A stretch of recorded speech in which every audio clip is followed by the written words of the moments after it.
तर मुख्यमंत्री कोण होणार त्या संदर्भातले दावे प्रतिदावे सुरू आहेत. तर त्या संदर्भातल्या बातम्या. शिंदे जातील त्या दिशेला जाणार. शिंदेंच्या निर्णयाशी आम्ही बांधील आहोत. शिंदे मुख्यमंत्री पदासाठी पवारांसोबत गेले तर काय कराल या प्रश्नावर पत्रकारांच्या शिरसाटांनी उत्तर दिलं. शिंदेंनी ज्या विचारानं युती केली त्यानुसार असं काही होणार नाहीये. शिरसाट यांची भूमिका पक्षाची अधिकृत भूमिका असल्याचं वाटत नाहीये. संजय शिरसाट यांच्या वक्तव्यानंतर दरेकरांचं वक्तव्य. महाविकास आघाडीचा मुख्यमंत्री कोण होणार 23 तारखेला 10 ते 11 वाजता सांगू. शरद पवार, राहुल गांधी आणि उद्धव ठाकरे यांच्या नेतृत्वात राज्यात महाविकास आघाडीचं सरकार येणार. संजय राऊतांचा दावा. आमचे सर्व निर्णय घेण्याचा अधिकार हायकमांडला. हा बहुमत सिद्ध झाल्यानंतर हायकमांड निर्णय घेतील. भावी मुख्यमंत्री पदावर नाना पटोलेंचं उत्तर आहे.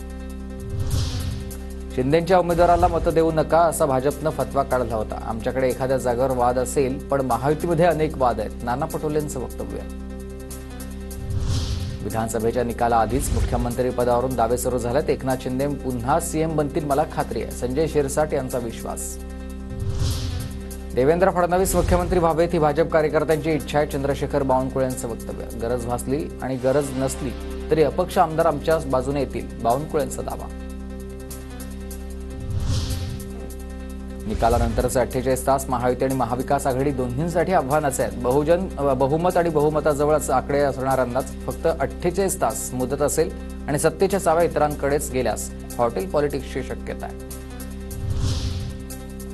एक्झिट पोलच्या आकडेवारीनंतर राजकीय पक्षांकडून हॉटेलवारी होण्याची शक्यता आहे. निकालाला 2 दिवस बाकी आहेत. मुंबईतील हॉटेल बुक होण्याची शक्यता तर खबरदारी म्हणून पक्ष उमेदवारांना हॉटेलमध्ये ठेवण्याची शक्यता.